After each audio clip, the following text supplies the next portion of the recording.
Good afternoon વિદ્યાર્થી મિત્રો. Myself Mukesh Goyani, RV Patel, VL Shah, college of commerce, Amroli, Surat. મારા સાથીદાર નમસ્કાર મિત્રો, mister Jignesh Vaghela, RV Patel, VL Shah, college of commerce, Amroli. આજનો આપણો ટૉપિક છે ડિવિડન્ડ નીતિ.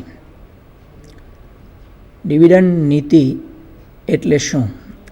સૌપ્રથમ સારાંશ શરૂ કરીએ. ડિવિડન્ડ નીતિ એટલે શું? ડિવિડન્ડ નીતિને અસર કરતા પરિબળો અને ડિવિડન્ડના પ્રકારો. અને ડિવિડન્ડ નીતિની એક પદ્ધતિ જે છે સ્થિર ડિવિડન્ડ નીતિ, તેના ફાયદા અને ગેરફાયદા. મિત્રો, આધુનિક સમયમાં રોકાણકારો પોતાનું જે રોકાણ કરેલું છે તે સૌથી વધારે અપેક્ષા એવી રાખતા હોય છે કે સૌથી વધારે વળતર અમને મળે. તેની સામે બીજો એક પક્ષ સંચાલક બોર્ડ ઓફ ડિરેક્ટર છે, તેવું ઈચ્છતા હોય છે કે ધંધાનો જે મહત્તમ મુખ્ય જે ઉદ્દેશ છે તે પરિપૂર્ણ થાય. તો વર્તમાન સમયમાં બંનેના, એક બાજુ રોકાણકારો અને બીજી બાજુ બોર્ડ ઓફ ડિરેક્ટર, એ બંનેના મહત્ત્વના ઉદ્દેશો જે સિદ્ધ થાય એના માટે સૌથી અગત્યની જો કોઈ પરિબળ હોય તો એ છે ડિવિડન્ડ નીતિ, એટલે કે ડિવિડન્ડ પોલિસી. ડિવિડન્ડ એટલે શું, ત્યાંથી આપણે શરૂઆત કરીએ કે ડિવિડન્ડ કોને કહેશું. એના માટે અત્યારના બોર્ડ ઓફ ડિરેક્ટરને સૌથી વધારે જો પ્રશ્ન કોઈ થતા હોય તો એ 3 પ્રશ્નો હોય છે કે ઇન્વેસ્ટમેન્ટ, ફાઇનાન્સિંગ એન્ડ ડિવિડન્ડ. એમાં સૌથી અઘરામાં અઘરો જો પ્રશ્ન સંચાલકો મંડળો માટે જો વિચારવાનો હોય તો એ કહી શકાય ડિવિડન્ડનો. તો ડિવિડન્ડ એટલે શું, ડિવિડન્ડનો અર્થ આપણે સમજીએ તે પહેલાં ડિવિડન્ડ આપણે કેવી રીતે વહેંચવાનું હોય છે. વેપાર ખાતામાંથી બધા ખર્ચાઓ બાદ કરીએ, વેચાણના ખર્ચાઓ એટલે વેચાણ માલની પડતર મળે છે, જેને આપણે મુખ્યત્વે કાચા નફા તરીકે ઓળખીએ છીએ. કાચા નફામાંથી જેને આપણે નફા નુકસાનના ખર્ચાઓ જેને ગણીએ છીએ, જેમ કે વેચાણના ખર્ચાઓ, કારખાનાના ખર્ચાઓ, ઓફિસ અને વહીવટી ખર્ચાઓ, આ બધું બાદ કરીએ એટલે આપણને વ્યાજ અને કરવેરા પહેલાંનો ચોખ્ખો નફો મળે છે. આ વ્યાજ અને કરવેરા પહેલાંના ચોખ્ખા નફામાંથી મુખ્યત્વે જેના વિશે બોર્ડ ઓફ ડિરેક્ટરે કંઈ વિચારવાનું હોતું નથી, જે કે વ્યાજ છે અને કરવેરા છે, જે સામાન્ય રીતે ગવર્મેન્ટની જે પોલિસીઓ છે તેના આધારે નક્કી થતા હોય છે. તો વ્યાજ અને કરવેરા બાદ કર્યા પછી જે નફો વધે છે તેને આપણે ચોખ્ખો નફો, સામાન્ય રીતે સંજોગોમાં જેને આપણે વહેંચણી પાત્ર નફો કહીએ છીએ. આ વહેંચણી પાત્ર નફામાંથી જ એને કેવી રીતે વહેંચણી કરવી, તો બોર્ડ ઓફ ડિરેક્ટર્સ સમક્ષ સૌથી અગત્યના 2 પ્રશ્નો આવે છે કે આ તમામ નફો રોકાણકારોને આપી દેવો કે પછી ધંધાના વિસ્તરણ માટે કે વિકાસ માટે, ફ્યુચર પ્લાનિંગ માટે મૂકવો. આ 2 વિકલ્પ સંચાલક મંડળ માટે, બોર્ડ ઓફ ડિરેક્ટરો માટે ખૂબ જ અગત્યના છે. જો ધંધામાં એ કંઈક આગળ વધવા માટે, વિકાસ કરવાના, વિસ્તરણ માટે રાખવા માગતા હોય તો મોટાભાગનો નફો તે રાખી મૂકેલ કમાણી રાખશે, તો અત્યારના રોકાણકારોનું શું, એ મોટા પ્રશ્ન ઉપસ્થિત થાય. એટલે બંનેની પરિસ્થિતિ સચવાઈ રહે, એટલે કે એક બાજુ રોકાણકારો અને બીજી બાજુ જે લોકો નિશ્ચિત, જો કે સામાન્ય રીતે તો પ્રેફરન્સ ડિવિડન્ડ તો આજે નહીં તો કાલે, કાલે નહીં તો પછીના વર્ષે, પછીના વર્ષે નહીં તો એના પછીના વર્ષે આ ડિવિડન્ડ તો ચૂકવવાનું જ હોય છે. પણ જે અગત્યનો પ્રશ્ન આવીને ઊભો રહે છે એ અગત્યનો પ્રશ્ન છે ઇક્વિટી શેર પરનું ડિવિડન્ડ. કેટલું રાખવું, ક્યારે આપવું, કેવી રીતે આપવું, કઈ નીતિથી આપવું, આ બધા પ્રશ્ન જેટલા સહેલા માનીએ તેટલા સંચાલકો માટે નથી. એની એવી ગણતરીઓ પણ છે, જેમ કે વોલ્ટરે આપેલા સૂત્ર પણ છે કે જે તમને રોકાણકારોને ભવિષ્યમાં આ કંપની કેવી હશે તેનો અંદાજ આપે છે. પણ વર્તમાન સમયમાં જે નફો થયો છે તેનું શું કરવું? જો વધારે પડતું ડિવિડન્ડ અત્યારે આપી દેશે તો પછી ફ્યુચરની અંદર જો નફો ઓછો થશે ત્યારનું શું? એટલે કંપનીનો ગ્રાફ ઓલવેઝ ઇન્ક્રીઝ, હંમેશા ને હંમેશા વધુ ને વધુ રહે તેવા રોકાણકારો એ કંપનીમાં ભરોસાપાત્ર વધુ હશે. તો આવા સંજોગોમાં બે પ્રશ્ન ઉપસ્થિત થાય છે કે નફાની રકમ ડિવિડન્ડ તરીકે વહેંચવી કે પછી કમાણી તરીકે રાખવી મૂકવી. તો આ બેમાંથી અગત્યનો પ્રશ્ન ડિવિડન્ડ તરીકેનો છે. અને ડિવિડન્ડ એવી રીતે નક્કી કરવું જેને ડિવિડન્ડ નીતિને અસર કરે છે. તો સૌપ્રથમ ડિવિડન્ડ એટલે શું, ડિવિડન્ડ કોને કહેશું તે સમજીએ. ડિવિડન્ડ એટલે કંપનીના વહેંચણી પાત્ર નફામાંથી કંપનીએ તેના શેર હોલ્ડરોને તેમણે ધારણ કરેલ શેરની વસૂલ આપેલ કિંમતના પ્રમાણમાં આપેલ ભાગ કે જે રોકડ સ્વરૂપે હોઈ શકે કે શેર સ્વરૂપે, એટલે કે જેને આપણે બોનસ તરીકે ઓળખીએ છીએ, બોનસ સ્વરૂપે પણ હોઈ શકે કે અન્ય સ્વરૂપે પણ હોઈ શકે છે, જેમ કે મિલકત સ્વરૂપ પણ આપે છે. આ ડિવિડન્ડનો એક સામાન્ય સીધો અર્થ છે. મિત્રો, તમે જોયું હશે કે ડિવિડન્ડ કિંમતના પ્રમાણમાં રોકડ સ્વરૂપે પણ આપી શકે છે, શેર સ્વરૂપે પણ આપી શકે છે. હવે આપણે આગળ ચર્ચા કરીએ ડિવિડન્ડના પ્રકારો. 3 પ્રકાર મુખ્યત્વે છે. એક છે રોકડ ડિવિડન્ડ, બીજું છે મિલકત ડિવિડન્ડ અને ત્રીજું છે સ્ટોક ડિવિડન્ડ. આની વધારે વિસ્તૃત ચર્ચા મારા સાથીદાર મિત્ર જિગ્નેશ વાઘેલા કરશે. વાઘેલા છે. નમસ્કાર વિદ્યાર્થી મિત્રો. મારા સાથીદાર મુકેશ ગોયાણીએ બહુ સરસ વાત કરી ડિવિડન્ડ વિશેની. ખરેખર સાચા અર્થમાં કહીએ તો દરેકે દરેક રોકાણકારો માટે એક અને માત્ર એક જ હેતુ હોય છે કે વધુને વધુ આવક મેળવવી. અને એ આવક મેળવવા માટે જ આવા રોકાણકારો શેરોમાં રોકાણ કરતા હોય છે. તો ત્યારે તેવા સંજોગોમાં જ્યારે કંપનીઓ આ શેરના રોકાણ ઉપર ડિવિડન્ડ ચૂકવતી હોય છે, તો આવા પ્રકારનું ડિવિડન્ડ કયા પ્રકારે ચૂકવી શકાય? તો આવા પ્રકારનું જે ડિવિડન્ડ છે મુખ્યત્વે 3 પ્રકારોને આધીન આપી શકાય છે. એક છે રોકડ ડિવિડન્ડ, બીજું છે મિલકત પ્રકારે આપવામાં આવતું ડિવિડન્ડ અને ત્રીજું છે સ્ટોક ડિવિડન્ડ. જે પૈકી વિદ્યાર્થી મિત્રો આપણે સૌ પ્રથમ ચર્ચા કરીશું રોકડ ડિવિડન્ડ. તો રોકડ ડિવિડન્ડ એટલે શું? તો કે જે પ્રકારના ડિવિડન્ડની ચૂકવણી કંપની દ્વારા શેર હોલ્ડરોને રોકડ સ્વરૂપે થતી હોય, તો તેવા પ્રકારના ડિવિડન્ડને રોકડ ડિવિડન્ડ તરીકે ઓળખવામાં આવે છે. વિદ્યાર્થી મિત્રો, એવું કહી શકાય કે આવા પ્રકારનું ડિવિડન્ડ કંપની ચૂકવણી કરે છે, ચૂકવશે, એ દરેકે દરેક બાબત એ કંપનીની જ્યારે બોર્ડ ઓફ ડિરેક્ટર્સની મિટિંગ થતી હોય છે તે મિટિંગ્સમાં નક્કી થતું હોય છે. અને આવા પ્રકારની જે બોર્ડ ઓફ ડિરેક્ટર્સની મિટિંગ છે તે ત્રિમાસિક સમયગાળા દરમિયાન થતી હોય છે, એટલે કે દરેકે દરેક ક્વાર્ટર પ્રમાણે થતી હોય છે.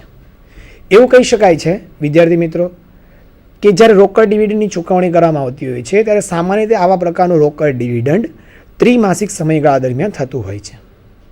બીજી વાત કરીએ વિદ્યાર્થી મિત્રો મિલકત ડિવિડન્ડ. મિલકત ડિવિડન્ડ એટલે શું? તો કે જે પ્રકારનું ડિવિડન્ડ કંપની દ્વારા મિલકતના સ્વરૂપમાં ચૂકવવામાં આવતું હોય, એટલે કે મિલકતના સ્વરૂપમાં આપવામાં આવતું હોય. જેમ કે આ પ્રકારનો ડિવિડન્ડ એ કંપની પોતાની પાસે જે નફો હોય છે તે નફામાંથી શેર હોલ્ડરોને અન્ય સંસ્થાઓમાં, કંપનીઓમાં કે અન્ય કોઈ ક્ષેત્રમાં મિલકત સ્વરૂપે રોકાણ કરતી હોય છે. અને જે રોકાણ કરીને આવા શેર હોલ્ડરોને આવા પ્રકારનું ડિવિડન્ડ મિલકત સ્વરૂપે આપવામાં આવે છે. આ પ્રકારના ડિવિડન્ડનો વિદ્યાર્થી મિત્રો બીજો ફાયદો એ કહી શકાય કે આવા પ્રકારનું ડિવિડન્ડ જ્યારે રોકાણકારોને આપવામાં આવે છે ત્યારે તેનાથી રોકાણકારોનો અન્ય રીતે બીજી સંસ્થાઓમાં રોકાણ થતું હોય છે.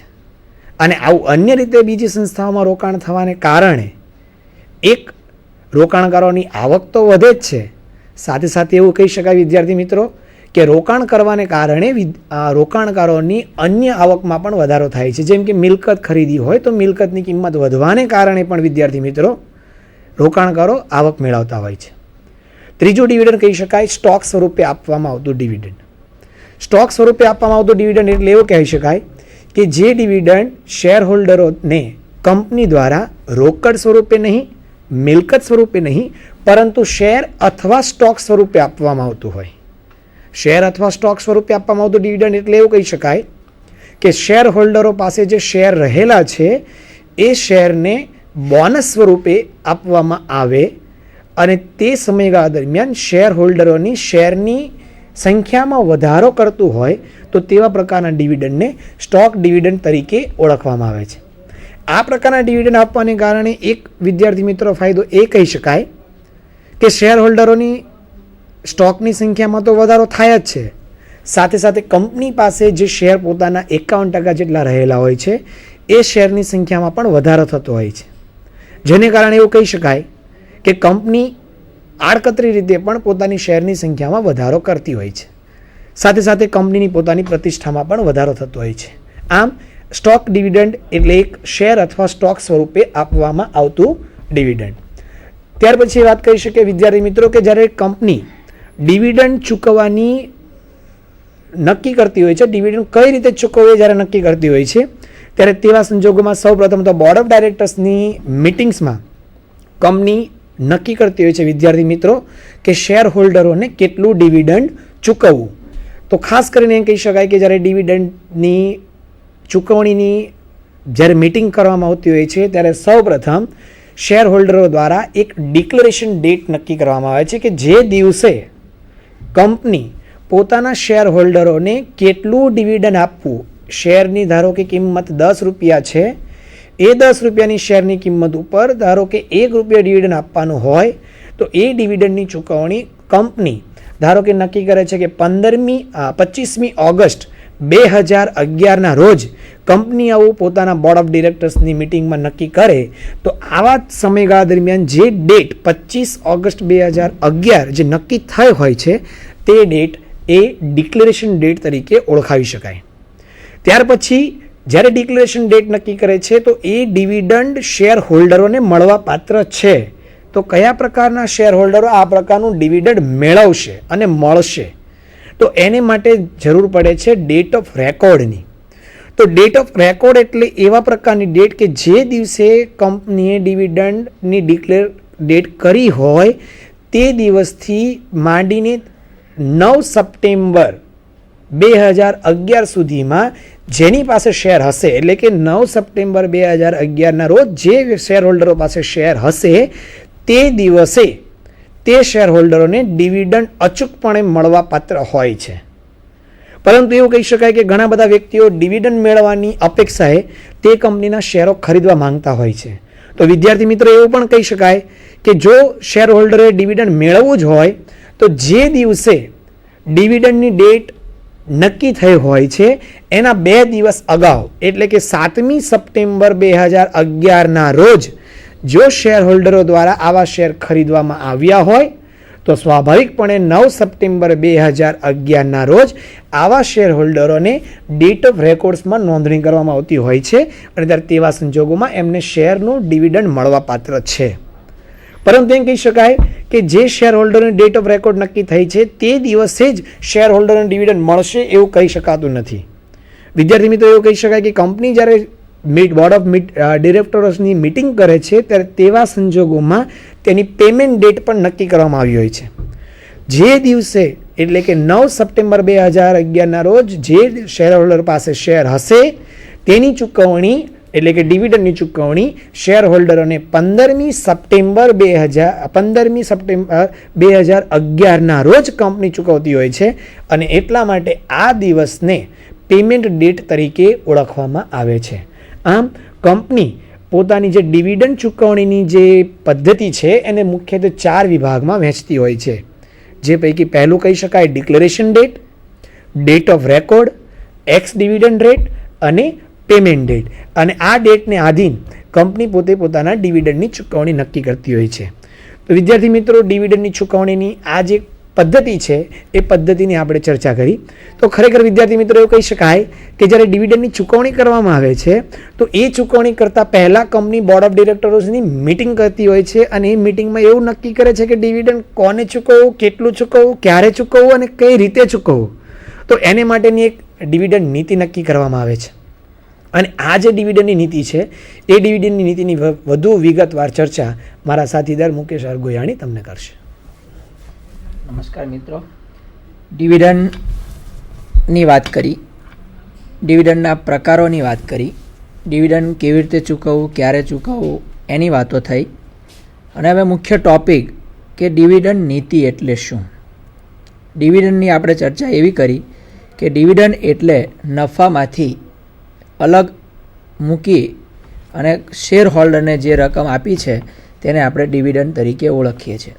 તો આ એવી કઈ પોલિસી રાખશે કે જેથી રોકાણકારોને સૌથી વધારે સંતોષકારક પરિસ્થિતિ રજૂ કરી શકીએ. તો ડિવિડન્ડ નીતિ એટલે શું. ડિવિડન્ડ નીતિ એટલે વેસ્ટર્નના મતે સ્લાઇડમાં ડિવિડન્ડ નીતિ શેર હોલ્ડરને ચૂકવણી અને રાખી મૂકેલ કમાણી એ બંને કમાણીની વહેંચણી નક્કી કરે છે. ગિટમેનના મતે પેઢીની ડિવિડન્ડ નીતિ જ્યારે ડિવિડન્ડ અંગેના નિર્ણયો લેવાના હોય ત્યારે અનુસરવાની કામગીરીની યોજના દર્શાવે છે. રિપીટ, વેસ્ટર્નના મતે ડિવિડન્ડ નીતિ શેર હોલ્ડરને ચૂકવણી અને રાખી મૂકેલ કમાણી આ બંનેની કમાણીની વહેંચણી નક્કી કરે છે.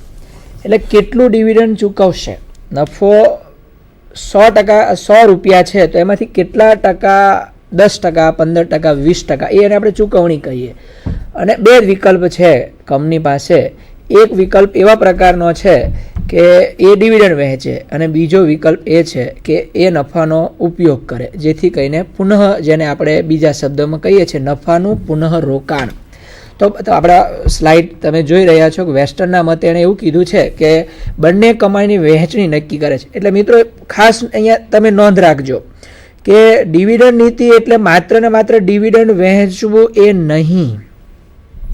ડિવિડન્ડ નીતિ એટલે ડિવિડન્ડ વહેંચવું પ્લસ એના સિવાયનો જે નફો થયો છે તેનો ઉપયોગ તમે કઈ જગ્યા પર કરી રહ્યા છો તે ડિવિડન્ડ નીતિ છે.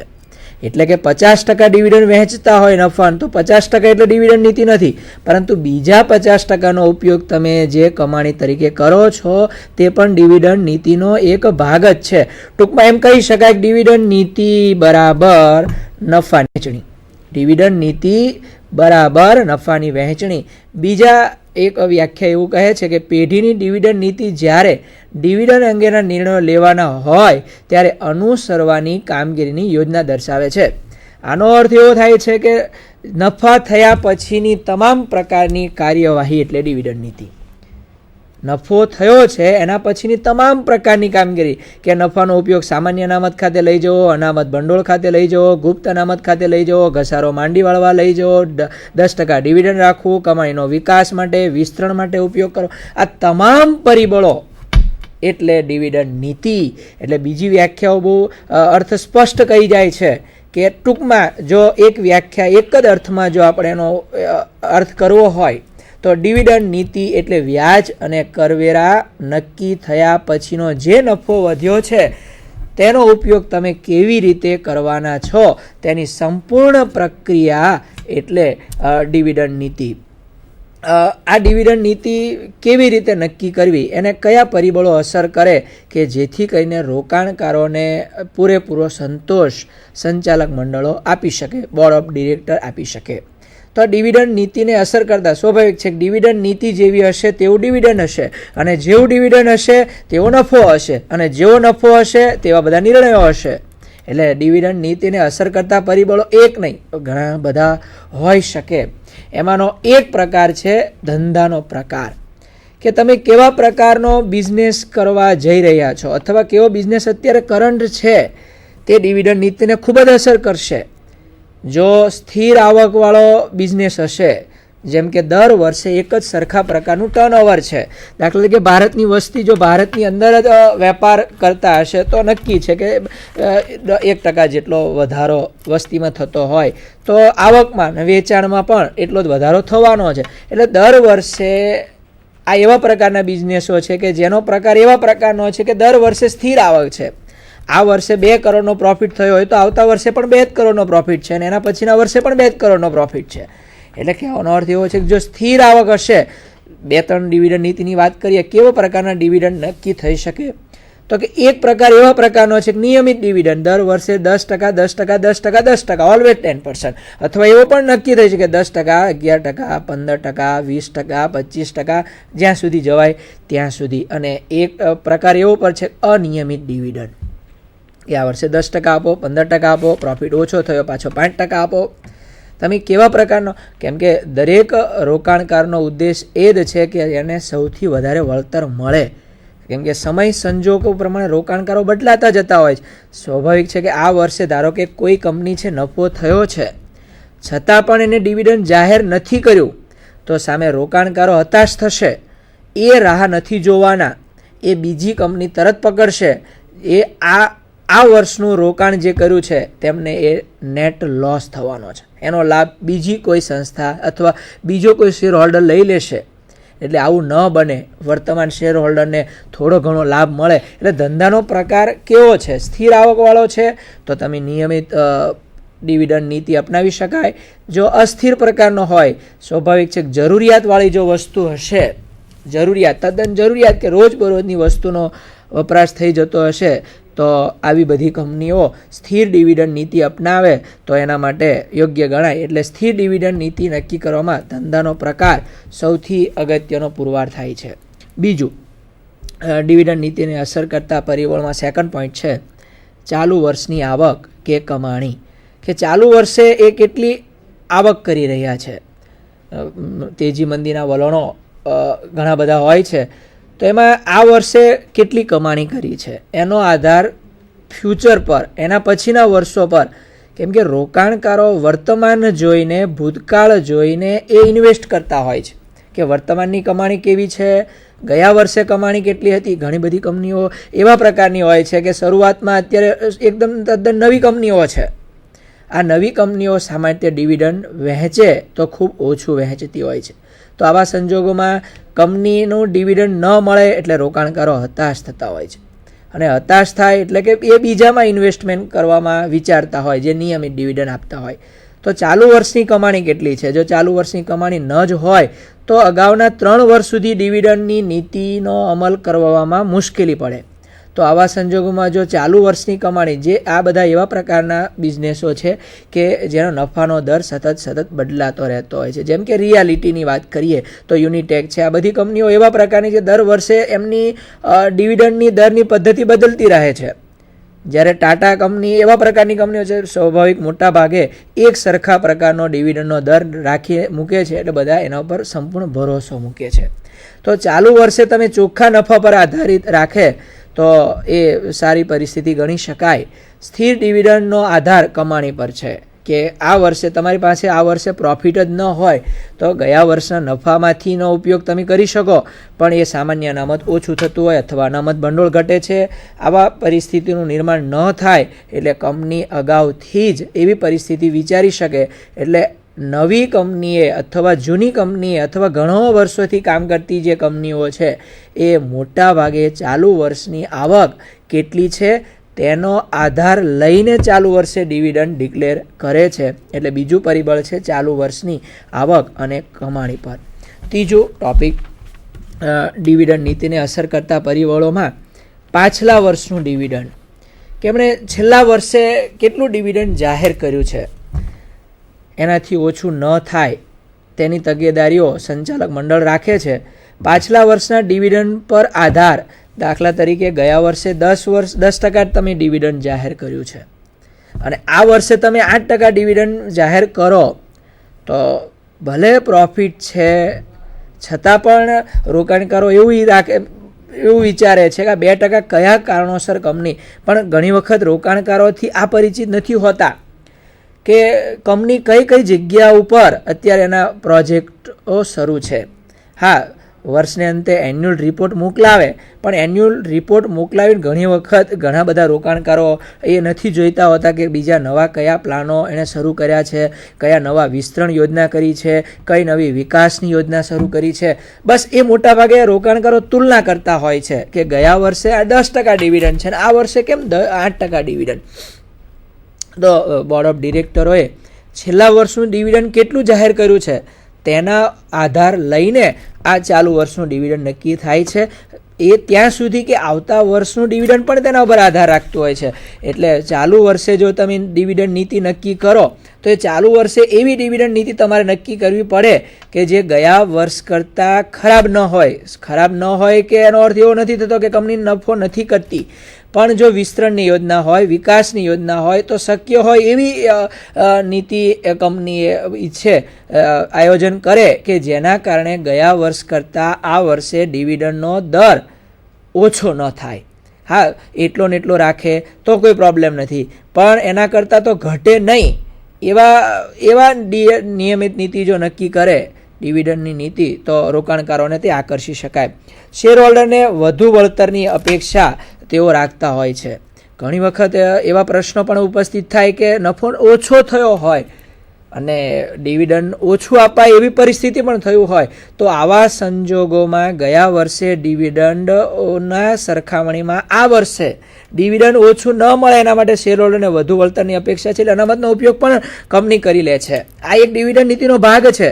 કેમ કે ડિવિડન્ડ નીતિ એટલે શું, તો કે આપણે અગાઉ ભણ્યા કે ડિવિડન્ડ નીતિ એટલે અગાઉના વર્ષોમાં નફો કેટલો થયો અને એ કેટલી વહેંચણી કરી અને આપણે ડિવિડન્ડ નીતિ કહીએ છીએ. અથવા ટૂંકમાં એક જ શબ્દમાં જો આપણે જેને ઉલ્લેખ કરવો હોય તો કમાણીની વહેંચણી, નફાની વહેંચણી કેવી રીતે કરવી એ ડિવિડન્ડ નીતિ. તો શક્ય બને તો અનામતનો ઉપયોગ પણ કરીને પણ ડિવિડન્ડ નીતિ નક્કી કરવી પડે. ટૂંકમાં ત્રીજા પોઈન્ટ તરીકે પાછલા વર્ષનું ડિવિડન્ડ કેટલું છે તેના આધારે પણ ડિવિડન્ડ નીતિ નક્કી થતી હોય છે. ચોથો ટોપિક છે ભવિષ્યનો અંદાજ. ડિવિડન્ડ નીતિને અસર કરતા પરિબળોમાં સૌથી અગત્યનું જો કોઈ કહી શકાય તો એ છે ભવિષ્યના નફાનો અંદાજ, ફ્યુચર પ્લાનિંગ. આજે નફો સારો હોય ને બધો જ કંપની ડિવિડન્ડ તરીકે વહેંચી લો, રોકાણકારો ખુશ થઈ જાય કે 100% પ્રોફિટ, 100% ડિવિડન્ડ વહેંચી દીધું અને રોકાણકારોને શોર્ટ ટર્મ માટે તમે આકર્ષી શકો પણ ખરા. અને સારા એવા રોકાણકારો નફો તમારી મૂલ્ય વધારે પણ કરી શકે, પણ જો એક વખત ગ્રાફ ઊંચો ગયા પછી જો એ ગ્રાફ નીચો આવે તો રોકાણકારો ત્યાંથી એ કંપની છોડવાનું, ક્વિટનું વિચારે છે.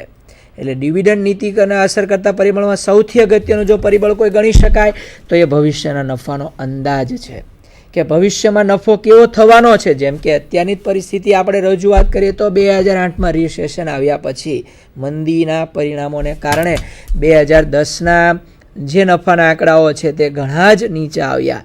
તો આવા સંજોગોમાં ઘણી બધી કંપનીઓ ડિવિડન્ડ વહેંચવાનું માંડી વાળ્યું, તો આ કંપનીની પ્રતિષ્ઠાનો પ્રશ્ન છે. તો એવું ન બને તો ફ્યુચર પ્લાનિંગને સમજીને સ્થિર ડિવિડન્ડ નીતિ અપનાવી ન પણ શકે કે 10%, 15%, 20% આ અનિયમિત ડિવિડન્ડ નીતિ. કેમ કે માર્કેટની અંદર આ એક એવા પ્રકારનું માર્કેટ છે કે જેમાં કંપનીઓ જોખમ પણ લેનારા રોકાણકારો છે, જોખમ ન પણ લેનારા છે, બહુ સામાન્ય નફો લેવાવાળા પણ, ડિવિડન્ડ લેવાવાળા પણ રોકાણકારો છે. આ બધાને જ કંપનીએ સાચવવાના છે, બધાને જ. તો આ બધાને કેવી રીતે કંપની સાચવી શકે એ પણ ડિવિડન્ડ નીતિનો એક ભાગ છે.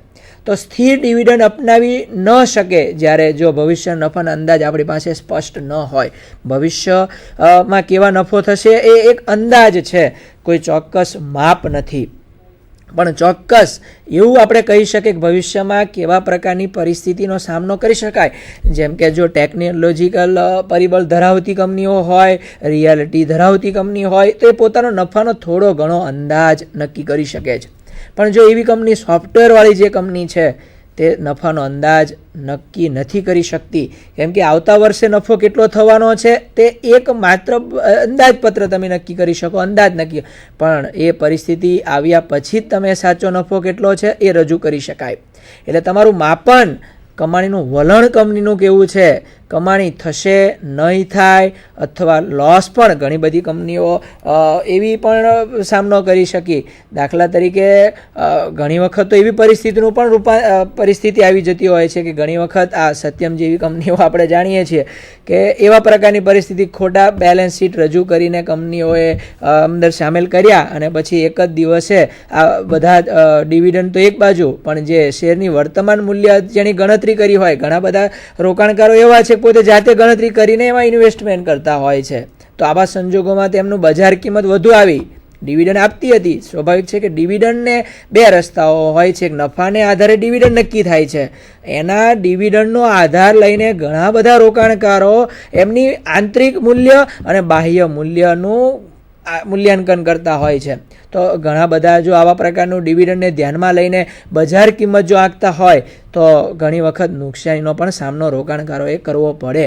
આવું ન બને એટલે કમાણીનું વલણ આપણું કંપનીનું કેવું રહેશે જો આપણે કંપની સમજી લેતા હોઈએ તો ફ્યુચરની અંદર કંપની કેવો નફો, એક નિયમિત નફો થવાનો છે, અનિયમિત નફો થવાનો છે, મૂડી નફામાંથી લઈ જવાના છે, મહેસૂલી નફામાંથી રકમ લઈ જવાની છે, વગેરે બાબતોને જો ધ્યાનમાં રાખીને આગળ ચાલતી હોય તો એ ડિવિડન્ડ નીતિને ચોક્કસપણે અસર કરે. એના પછીની આગળનો ટોપિક આપણે જોઈએ. ડિવિડન્ડ નીતિને અસર કરતા પરિબળોમાં 4th ટોપિક છે વધારાની મૂડીની જરૂરિયાત. કે વધારાની મૂડીની જરૂરિયાત કેવી છે. હવે પછી આપણે ફ્યુચરની અંદર આવકની પ્રોજેક્ટો નવા વિચાર્યા છે, નવા બિલ્ડિંગો વિચાર્યા છે, કોઈ નવા રોકાણમાં ઇન્વેસ્ટમેન્ટ કરવા જઈ રહ્યા છે કે વધારાની મૂડી વધશે. વધારાની મૂડી એટલે શું? તો કે અત્યારના જે કંઈ સફળતાઓ છે, નફો થયો છે, એને આપણે વહેંચણી કરી દેવી છે કે નફાનું પુનઃરોકાણ કરવું છે, તેને ડિવિડન્ડ નીતિને અસર કરતી હોય છે. ઘણી બધી કંપનીઓ એવી છે કે ડિવિડન્ડ ખૂબ ઓછું આપે છે, ખૂબ જ ઓછું આપે છે, પણ ધંધાનો ગ્રોથ એ વટવૃક્ષની જેમ વિકસિત થયો છે અને એમની જે બાહ્ય બજાર કિંમત છે તે ખૂબ જ વિકસિત થઈ છે. તો વધારાની મૂડી કેવા પ્રકારની છે? આંતરિક સાધનો પર જો આધાર. આંતરિક સાધનો એટલે શું?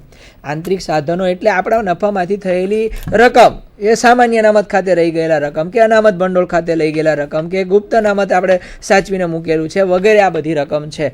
તો આ બધા આંતરિક છે, જેથી કરીને બાહ્ય સંજોગોમાંથી આપણે લોન ન લેવી પડે, ડિબેન્ચરો વધારાના બહાર પાડવા પડે, પ્રેફરન્સ શેર બહાર ન પાડવા પડે. આપણા જ નફામાંથી આપણે જ નફાની રકમ, જેથી કરીને આપણી મૂડી પડતર ઓછી આવી શકે.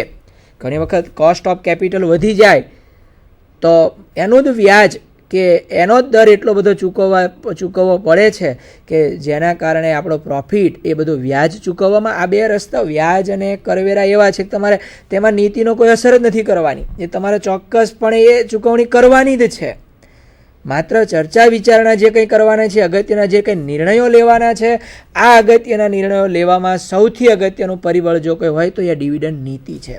એટલે બહારના જે સાધનો છે, બહારના જે સ્ત્રોત છે તેનો ઉપયોગ ન કરવો પડે ને આપણા જ નફામાંથી આપણે જો વિસ્તરણને વિકાસ કરી શકીએ તો કદાચ આપણું કોસ્ટ ઓફ કેપિટલ, મૂડીની પડતર ઓછી આવી શકે અને ફ્યુચરમાં વધારે સારો નફો કમાવી શકે.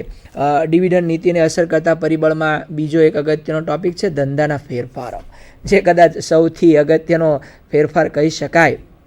કે ધંધાના ફેરફારો કેવા છે, તેજી મંદીની અસર કેવી છે. જેમ કે વર્તમાન સમય 2011 આપણે અત્યારે જોઈએ છે કે તેજી મંદી, માર્કેટ સેન્સેક્સ કે નિફ્ટી જો તો એક જ દિવસમાં 350 પણ પ્લસ હોય, 350 એ જ દિવસે પાછું માઇનસ થઈ જાય. આ તેજી મંદીના વલણો માર્કેટો એવા પ્રકારના છે કે સેમ ડે પણ આ તેજી મંદી જોવા મળે. વર્ષો તેજી મંદી જોવા મળે તો સત્ય હકીકતો, પણ એક જ દિવસમાં તેજી મંદી પણ જોવા મળે એવું આપણા આ બધા માર્કેટો છે.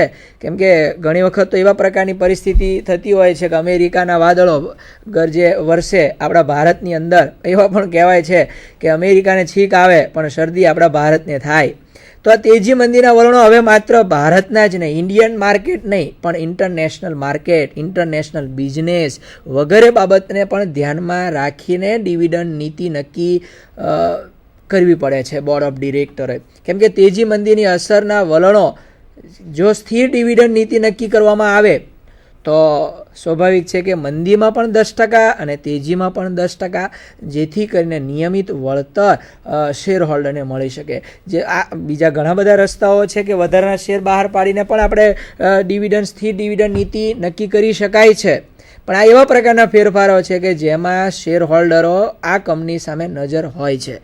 તેજી હોય ત્યારે 20% ડિવિડન્ડ, મંદી આવે પાછું 5% ડિવિડન્ડ, એમાં કંપનીના ભરોસાનો સામનો કરવો પડે. આવું ન બને એટલે એવેથી જ પહેલેથી ડિવિડન્ડ નીતિ નક્કી કરવી કે તેજી હોય કે મંદી હોય, ડિવિડન્ડ દરની અંદર કોઈ જ પ્રકારનો ફેરફાર ન થાય. એના પછીનો ટોપિક છે ડિવિડન્ડ નીતિને અસર કરતા પરિબળમાં નેક્સ્ટ અનામતનું પ્રમાણ. કે અનામત કેવા પ્રકાર છે, કેટલું અનામત છે, કેટલા ટકા અનામત રાખી મૂક્યા છે, કેટલું મુક્ત અનામત છે, કેટલું નાણાકીય સ્થિતિ છે. સ્વાભાવિક છે કંપનીની કાયદેસર કંપની ધારાની કલમ 1956 મુજબ એવું કીધું ચોખ્ખા નફાના 10%થી વધુ નહીં. ચોખ્ખા નફાથી 10%થી વધારે અનામત અને રિઝર્વ બેંક ઓફ ઇન્ડિયા મુજબ પણ તમારે એફડી અમુક પ્રકારની 10% અનામત તમારે રિઝર્વ મૂકવું પડે નફો વહેંચતા પહેલાં, સંપૂર્ણ ડિવિડન્ડ વહેંચી દેતા પહેલાં. જો તમને 10% ડિવિડન્ડ કંપની આપતી હોય તો સામે 10% અનામતની જોગવાઈ પણ થતી જ હોય છે. એટલે અનામતનું પ્રમાણ કેટલું રાખવું તે પણ ડિવિડન્ડ નીતિને અસર કરે છે. ડિવિડન્ડ નીતિને અસર કરતા પરિબળમાં શેર વહેંચણીનું પ્રમાણ. જો શેરની સંખ્યા વધારે હોય તો ઘણા બધા શેર હોલ્ડરને પૂછવા જવું પડે, એનું વોટિંગ કરવું પડે, ત્યારે તમે ડિવિડન્ડ નીતિ અસરકારક નક્કી ન કરી શકાય. પણ જ્યારે ખૂબ ઓછા શેર હોલ્ડર શેરની સંખ્યા હોય અને ઓછા શેર હોલ્ડરો હોય તો આવા સંજોગોમાં તમે અનિયમિત ડિવિડન્ડ વહેંચણી નક્કી કરી શકો છો, કેમ કે ખૂબ ઓછા શેર હોલ્ડરો છે, એને એટલું બધું વધારે નિર્ણયમાં ભાગ લેવાનું પણ નથી. પણ જ્યારે ખૂબ વધારે શેર હોલ્ડરની સંખ્યા હોય ત્યારે તમારે નિયમિત ડિવિડન્ડ ચૂકવણીની નીતિ અમલમાં મૂકવી પડે છે, કારણ કે એમાં મધ્યમ વર્ગ વધારે હોય છે અને મધ્યમ વર્ગ વધારે હોય એટલે મધ્યમ વર્ગને અનુકૂળ હોય તેવા પ્રકારની પરિસ્થિતિનું નિર્માણ કરવું પડે છે. તો ડિવિડન્ડ નીતિ એવી નક્કી કરવી પડે કે જેના કારણે મધ્યમ વર્ગ અને ગરીબ વર્ગ અને ત્વંગર જે અમીર છે આ બધાની પરિસ્થિતિ પૂર્ણ રીતે સંતોષાય તેવા પ્રકારની ડિવિડન્ડ નીતિ અમલમાં મૂકવી જોઈએ. ડિવિડન્ડ નીતિને અસર કરતા પરિબળોમાં એના પછી કંપનીનું આયુષ્ય, કે કંપની માટે કેવા પ્રકારનું આયુષ્ય છે, કે લાંબા ગાળા, ટૂંકમાં કહેવાનો અર્થ આ મુદ્દાનો એવા પ્રકારનો છે કે કંપની ક્યારે વિકસિત થઈ છે, ટૂંક જ સમયમાં છે, શોર્ટ સમયની છે, એક જ વર્ષની સ્થાપના થયેલી છે, તો એ ઓછું ડિવિડન્ડ, એ તદ્દન નવી જ કંપની છે, એ ડિવિડન્ડ નથી જ વહેંચવાની, કેમ કે એના વિકાસના કામો એટલા બધા છે, વિસ્તરણના કામો એટલા બધા છે, કર્મચારીના પગારના નફો જ ઓછો થવાનો છે. એટલે નફો જ જો ઓછો થવાનો હોય અને જો નફો જ થયો હોય તો એ બધું ડિવિડન્ડ તરીકે અથવા 50% ડિવિડન્ડ તરીકે કંપની નહીં વહેંચે. પણ જે જૂની કંપની છે તે વધુ ડિવિડન્ડ આપે છે. આજે ઘણી બધી કંપનીઓ છે કે જેના 100 વર્ષો પૂરા થયા છે, આ બધું ખૂબ સારું ડિવિડન્ડ આપે છે. આ જે જૂની કંપની છે એનો સૌથી મોટો બેનિફિટ નવા રોકાણકારોને છે. જૂના રોકાણકારો નીકળે છે, નવા કારણો એની અંદર, નવા ઇન્વેસ્ટરો એની અંદર દાખલ થાય છે. ખરેખર તો નવા રોકાણકારોને આ બેઠો લાભ જ છે, કેમ કે 50 વર્ષ પહેલાં કંપનીએ જે નફાની રકમ ડિવિડન્ડ તરીકે નથી વહેંચી પણ અનામત તરીકે મૂકી છે, એનો બેઠો જ લાભ આજે નવા રોકાણકારો લઈ રહ્યા છે. એટલે નવા રોકાણકારો માટે અને જૂની કંપની માટે ખૂબ સારી પરિસ્થિતિ છે. અને ડિવિડન્ડ નીતિને અસર કરતા પરિબળમાં તરલતાની પરિસ્થિતિ. તરલતા એટલે લિક્વિડિટી. ધંધામાં રોકડની જરૂર છે.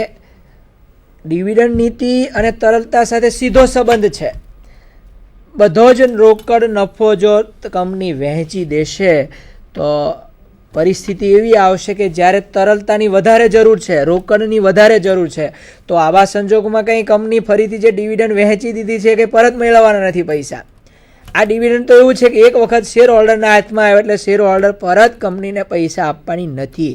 એટલે બીજા રોકડ પાછા લેવા માટે ઇક્વિટી શેર મૂડી બહાર પાડવી પડે, પ્રેફરન્સ શેર મૂડી બહાર પાડવી પડે, લોન દ્વારા પૈસાઓ પરત મેળવવા પડે. આ બધા ન વિચારતા રોકડ હાથમાં રહેશે તો કંપનીની પરિસ્થિતિ સારી રહે. રોકડની વ્યવસ્થા પર આધારિત ડિવિડન્ડ નીતિ છે. અને એના પછીનો પોઈન્ટ છે ડિવિડન્ડ નીતિને અસર કરતા પરિબળો. એમાં સૌથી અગત્યનું સરકારી નીતિ, કે સરકારની નીતિ કેવી છે, ઔદ્યોગિક નીતિ, કામદારની નીતિ, આયાત નિકાસની નીતિ, આર્થિક નીતિ. અને ડિવિડન્ડ નીતિને અસર કરતા પરિબળમાં છેલ્લું પરિણામ કરવેરાનું પ્રમાણ.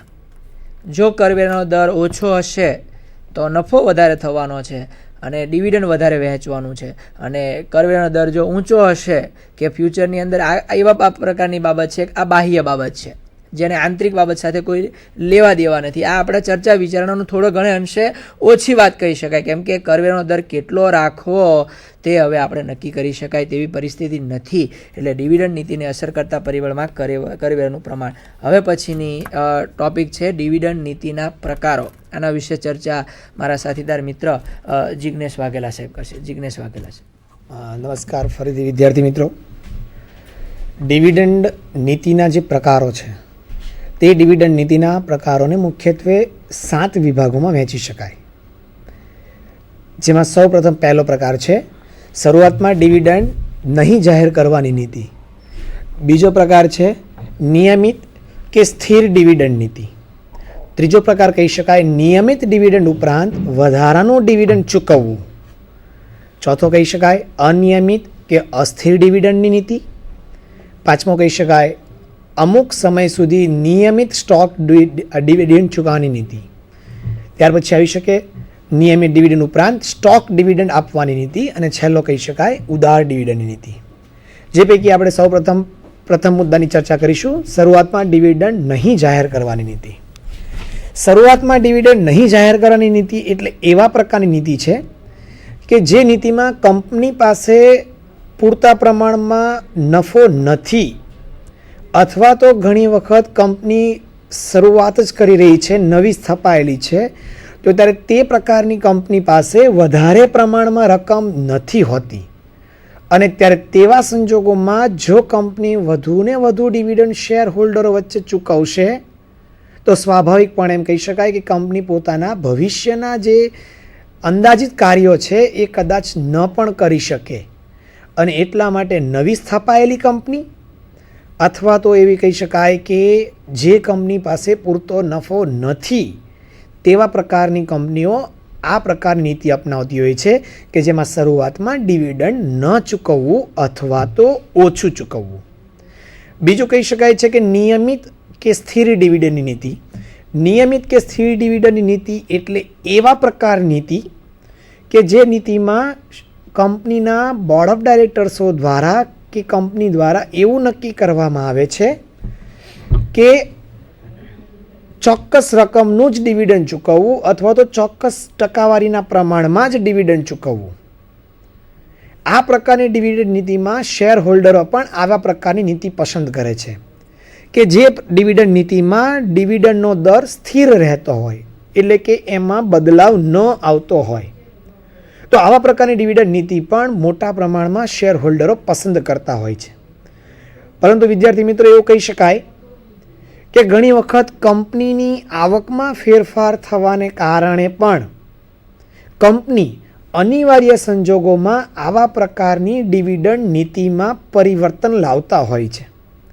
વિદ્યાર્થી મિત્રો એવું પણ કહી શકાય કે જો કંપનીનો નફો વધે અને સતત વધતો જતો હોય તો સ્વાભાવિકપણે કંપની દ્વારા સ્થિર ડિવિડન્ડના દરમાં વધારો કરવામાં આવે છે. પરંતુ એમ કહી શકાય કે અનિવાર્ય સંજોગોને આધીન કે તેજી મંદીના સમયગાળાને આધીન જો નફામાં નહિવત પ્રમાણમાં કે થોડે ઘણે અંશે ઘટાડો થતો હોય તો ત્યારે તેવા સંજોગોમાં પણ કંપની આ પ્રકારે ડિવિડન્ડના દરમાં ઘટાડો લાવીને આ પ્રકારની ડિવિડન્ડ નીતિ અપનાવતી હોય છે. આ પ્રકારની જે ડિવિડન્ડ નીતિ છે એને મુખ્યત્વે 4 મુદ્દાઓમાં વહેંચવામાં આવે છે. જે પૈકી સૌપ્રથમ મુદ્દો કહી શકાય શેર દીઠ નિયત રકમનું ડિવિડન્ડ. આ પ્રકારની ડિવિડન્ડ નીતિ એટલે એવી ડિવિડન્ડ નીતિ કે જેમાં ચોક્કસ રકમનું ડિવિડન્ડ તો આપવું જ, કંપનીનો નફો વધે કે ઘટે એની સાથે નિસ્બત ન રાખતા ચોક્કસ રકમનું ડિવિડન્ડ તો આપવામાં જ આવે છે. પરંતુ એવું પણ કહી શકાય વિદ્યાર્થી મિત્રો કે જો નફાને પ્રમાણમાં વધારો થાય અને કંપનીને એવું લાગે કે નફો ચોક્કસપણે વધતો જતો હશે અને વધશે જ તો સ્વાભાવિકપણે ડિવિડન્ડની રકમમાં પણ વધારો થતો હોય છે. બીજું વિદ્યાર્થી મિત્રો કહી શકાય ડિવિડન્ડ નીતિમાં ચોક્કસ કમાણીની અથવા તો ચોખ્ખી કમાણીની નિશ્ચિત ટકાવારી. આ પ્રકારની ડિવિડન્ડ નીતિ એક એવી ડિવિડન્ડ નીતિ છે કે જેમાં શેર હોલ્ડરોને અમુક ચોક્કસ ટકાવારીના પ્રમાણમાં તો ડિવિડન્ડ ચૂકવવું જ, એટલે કે નફો થાય, વધારે થાય કે ઓછું થાય, પરંતુ ચોક્કસ ટકાવારી કંપની નક્કી કરવી. દાખલા તરીકે કોઈ એક કંપની એવું નક્કી કરે છે કે ચોખ્ખી કમાણીના 50% જેટલું ડિવિડન્ડ શેર હોલ્ડરોને આપવામાં આવશે જ.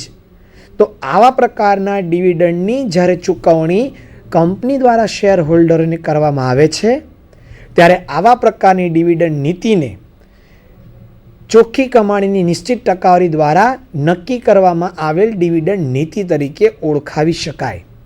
પરંતુ વિદ્યાર્થી મિત્રો ફરીથી હું ફરીથી એ જ વસ્તુ કહું છું કે સમય અને સંજોગો બદલાતા નફાના પ્રમાણમાં જો પરિવર્તન આવે તો સ્વાભાવિકપણે કંપની આ પ્રકારે ડિવિડન્ડની ટકાવારીમાં પણ બદલાવ લાવતી હોય છે અને આવા પ્રકારે જે ડિવિડન્ડની ચૂકવણી કરવામાં આવે છે તેને પે આઉટ ચૂકવણી અથવા તો ચોખ્ખી ચૂકવણી તરીકે પણ ઓળખાવી શકાય. ત્રીજી ડિવિડન્ડ નીતિ છે કે જે ડિવિડન્ડ કુલ રકમ પર નિશ્ચિત હોવું જોઈએ. આ પ્રકારની ડિવિડન્ડ નીતિમાં કંપની ડિવિડન્ડને જ મહત્ત્વ આપે છે, નહીં કે નફો કે નહીં કે નુકસાન. પરંતુ વિદ્યાર્થી મિત્રો આ બાબતને વધારે એક સ્પષ્ટ બાબતમાં સમજાવીએ તો જ્યારે કંપની આ પ્રકારની ડિવિડન્ડ નીતિ અપનાવતી હોય છે ત્યારે એક બાબત સૌથી મહત્ત્વની રાખવામાં આવે છે કે જો કંપની શેરની સંખ્યા બજારમાં વધુને વધુ રાખશે, એટલે કે વધુને વધુ શેર કંપની શેર બજારમાં ઇસ્યુ કરશે તો શેરની સંખ્યા વધવાને કારણે જે ડિવિડન્ડ ચોક્કસપણે આપવામાં આવતું હોય છે તે ડિવિડન્ડની શેર દીઠ રકમ ઘટતી હોય છે. દાખલા તરીકે જો કંપની પાસે 10 લાખ રૂપિયાનો નફો છે ડિવિડન્ડ તરીકે આપવા માટે અને એની સામે કંપની પાસે માત્ર શેરની સંખ્યા 1 લાખ હોય છે તો ત્યારે તેવા સંજોગોમાં દરેક શેર હોલ્ડરોને એક શેર દીઠ ₹10 ડિવિડન્ડ મળતું હોય છે. પરંતુ વિદ્યાર્થી મિત્રો ફરીથી એક બાબત કહીએ કે જો કંપની શેર બજારમાં વધુને વધુ ઇસ્યુ કરશે કે બોનસ શેર તરીકે શેર હોલ્ડરને આપશે અને કદાચ શેરની સંખ્યા વધીને 1 લાખને બદલે 2 લાખ રૂપિયા થઈ જશે તો પણ ડિવિડન્ડની કુલ રકમ તો નિશ્ચિત જ છે 10 લાખ રૂપિયા. અને ત્યારે તેવા સંજોગોમાં આ 10 લાખ રૂપિયાને 2 લાખ શેર વચ્ચે વહેંચવામાં આવશે અને જેને કારણે જે શેર હોલ્ડરોને પહેલાં એક શેર દીઠ ₹10 જેટલું ડિવિડન્ડ મળતું હતું તેના બદલે આજના સમયમાં હવે એક શેર હોલ્ડરને માત્ર ₹5 જેટલું શેર ડિવિડન્ડ મળશે. એટલે કે શેરની સંખ્યા ઉપર પણ નિશ્ચિત ડિવિડન્ડની રકમ આધારિત હોય છે. ચોથો મુદ્દો કહી શકાય બજારની કિંમતની નિશ્ચિત ટકાવારી. સામાન્ય એમ કહી શકાય કે જે રોકાણકારો છે તે રોકાણકારો શેરની બજાર કિંમતને આધારે ડિવિડન્ડનો દર નક્કી કરતા હોય છે. વિદ્યાર્થી મિત્રો આ બાબતને આપણે વધારે ઉદાહરણ દ્વારા સમજીએ તો એવું કહી શકાય કે કોઈ કંપનીની શેરની કિંમત ₹100 છે અને એ ₹100ની શેરની કિંમત ઉપર કંપની ધારો કે નિશ્ચિત ટકાવારી એટલે કે 15% ગણતી હોય અને હાલના સમયમાં જો શેરનો ભાવ ₹300 હોય તો ત્યારે તેવા સંજોગોમાં જે વ્યક્તિએ ₹300ના ભાવે શેર ખરીદ્યો છે તે વ્યક્તિઓને ₹300ના રોકાણ ઉપર 15% લેખે ડિવિડન્ડ મળતું હોય છે. પરંતુ વિદ્યાર્થી મિત્રો કહી શકાય કે કંપની બજાર ભાવ ઉપર નહીં પરંતુ મૂળ કિંમત ઉપર ડિવિડન્ડ ચૂકવતી હોય છે અને તેને કારણે ₹100ના 15% લેખે એટલે 15% એટલે ₹15 ડિવિડન્ડ વિદ્યાર્થી મિત્રો શેર હોલ્ડરને મળવાપાત્ર હોય છે. અને એટલા માટે ₹300 ઉપર જો 15% ડિવિડન્ડની ગણતરી કરીએ તો માત્ર ને માત્ર 5% જ ડિવિડન્ડ શેર હોલ્ડરોને મળતું હોય છે. આમ સ્થિર ડિવિડન્ડ જે નીતિ જે છે એને મુખ્યત્વે 4 મુદ્દાઓને આધારે ગણી શકાય. ત્યાર પછી વિદ્યાર્થી મિત્રો કહી શકાય સ્થિર ડિવિડન્ડ નીતિના ફાયદા. તો સ્થિર ડિવિડન્ડ નીતિના ફાયદામાં સૌથી પહેલો મુદ્દો તો એ કહી શકાય કે જે રોકાણકારો ચોક્કસ આવક મેળવવા માંગે છે કે ભાઈ મને દર વર્ષે ₹5 એક શેર ઉપર મળવા જ જોઈએ કે એક શેર ઉપર મને 5% ડિવિડન્ડ મળવું જ જોઈએ એવા સ્થિર આવક મેળવવા માંગતા રોકાણકારોને સરળતાથી આકર્ષી શકાય છે. બીજો ફાયદો એ કહી શકાય છે કે જ્યારે કંપની કે સંસ્થા સ્થિર ડિવિડન્ડ નીતિ નક્કી કરે છે ત્યારે તેવા સંજોગોમાં સંચાલકોએ પણ વધુ ધ્યાન રાખવું પડે છે કે આપણે શેર હોલ્ડરોને ચોક્કસ ડિવિડન્ડ આપવું જ પડશે અને એ ડિવિડન્ડ મેળવવા માટે અને એને ટકાવી રાખવા માટે કેટલા અને કેવા પ્રયત્નો કરવા જોઈએ તો એને માટે સંચાલકો પણ વધુ સભાન રહે છે. ત્રીજું એમ કહી શકાય કે અમુક નાણાકીય સંસ્થાઓ જેવી કે યુટીઆઈ જેવી સંસ્થાઓ છે કે અન્ય એવી સંસ્થાઓ છે કે જે પ્રજાનું રોકાણ શેરમાં રોકાણ કરતી હોય છે, જેમ કે મ્યુચ્યુઅલ ફંડ દ્વારા રોકાણ કરતી હોય છે, તેવી સંસ્થા કે રોકાણકારોને પણ સરળતાથી અને ખૂબ જ ઝડપી રીતે આકર્ષી શકાય છે. ચોથો ફાયદો એ કહી શકાય વિદ્યાર્થી મિત્રો કે ઘણી વખત શેર બજારમાં અમુક સટ્ટાખોરી દ્વારા કમાનારા વ્યક્તિઓ પણ પડેલા હોય છે જેમને સટ્ટામાં વધારે રસ હોય છે, નહીં કે આ ડિવિડન્ડમાં. તો જે વ્યક્તિઓ સટ્ટાખોરીમાં જ વધુ મહત્ત્વ ધરાવતા હોય છે એવા સટ્ટાખોરી ધરાવતા વ્યક્તિઓથી આ પ્રકારની નીતિ શેર હોલ્ડરને ફાયદો આપી શકે છે, કારણ કે સટ્ટાખોરીવાળા વ્યક્તિઓ આ પ્રકારની કંપનીઓમાં રોકાણ કરવા માટે પસંદ કરતા નથી. અને છેલ્લો પોઈન્ટ કહી શકાય રોકાણકારો માટે લાભદાયી. જે વ્યક્તિઓને નિશ્ચિત રોકાણ મેળવવું છે, ચોક્કસ પ્રમાણમાં અવિરતપણે રોકાણમાંથી લાભ મેળવવો છે, એવા રોકાણકારો માટે પણ આ નીતિ લાભદાયી છે. વિદ્યાર્થી મિત્રો, જેટલા જ એના ફાયદા છે એટલા જ એના મર્યાદા પણ કહી શકાય. જેમાં પહેલી સ્થિર ડિવિડન્ડ નીતિની મર્યાદા કહીએ તો ફેરફાર મુશ્કેલ. જ્યારે કંપની દ્વારા એક વખત ડિવિડન્ડ નીતિ નક્કી કરી દેવામાં આવી હોય અને ત્યારે તેવા સંજોગોમાં જો એમાં ફેરફાર કરવો હોય તો ત્યારે તેવા સંજોગોમાં એમાં ફેરફાર કરવો એ ખૂબ જ મુશ્કેલ સાબિત થાય છે, કારણ કે એની સારી અથવા ખરાબ અસર સીધી બજારમાં શેર હોલ્ડરો ઉપર જોવા મળતી હોય છે. અને એટલા માટે એક વખત સ્થિર ડિવિડન્ડ નીતિ નક્કી થયા પછી એમાં રોકાણમાં ફેરફાર કરવું મુશ્કેલ સાબિત થાય છે. બીજું કહી શકાય કે જે રોકાણકારો જોખમી રોકાણ કરવાનું ઈચ્છતા હોય છે કે આજે આપણે રોકાણ કરીએ અને આવતીકાલે એના ભાવ 5% 10% વધી જાય અને એમાંથી આપણે વધુને વધુ આવક મેળવી શકીએ, એવા રોકાણકારોને સરળતાથી આકર્ષી શકાતી નથી. ત્રીજું એમ કહી શકાય કે સંચાલકોના નિર્ણય સ્વાતંત્ર્ય પર કાપ. સ્વાભાવિક રીતે એમ કહી શકાય કે જ્યારે સ્થિર ડિવિડન્ડ નીતિ નક્કી કરવામાં આવે છે ત્યારે તેવા સંજોગોમાં એક વખત ડિવિડન્ડ નીતિ નક્કી થઈ ગયા પછી જો એમાં ફેરફાર કરવો હોય તો એ ફેરફાર સરળતાથી કરી શકાતો નથી. અને એને કારણે આવા પ્રકારના રોકાણકારોને આધારે સંચાલકો પોતે નિર્ણયો લેતા ઘણી વખત અચકાતા હોય છે. અને ચોથો અને છેલ્લો મુદ્દો વિદ્યાર્થી મિત્રો કહી શકાય અતિ મૂડીકરણ અને અલ્પ મૂડીકરણ. ઘણી વખત એવું કહી શકાય કે સ્થિર ડિવિડન્ડ નીતિને કારણે સંચાલકો શેર હોલ્ડરને વધુને વધુ ડિવિડન્ડ ચૂકવતા હોય છે, તો ત્યારે તેમની પાસે જે કમાણી રહેવી જોઈએ એ કદાચ ન પણ રહી શકે અને એને કારણે અતિ મૂડીકરણ કે અલ્પ મૂડીકરણની પરિસ્થિતિ ઉપસ્થિત થતી હોય છે. આમ સ્થિર ડિવિડન્ડ નીતિના જે મુખ્ય ફાયદા અને ગેરફાયદા છે એ વિદ્યાર્થી મિત્રો કદાચ તમે સરળતાથી અને સારી રીતે સમજી શક્યા હશો. હજી આના કરતાં સારા ટૉપિક ઉપર આપણે ભવિષ્યમાં વાતચીત કરીશું.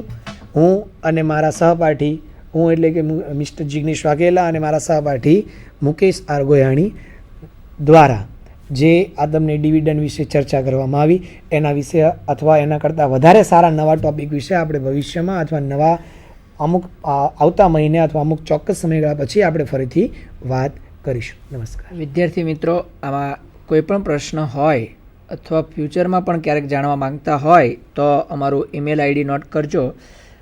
કોન્ટેક્ટ નંબર 9724847568 અને ઈમેલ આઈડી mukeshgoyani@yahoo.com. વિદ્યાર્થી મિત્રો, નમસ્કાર. ધન્યવાદ.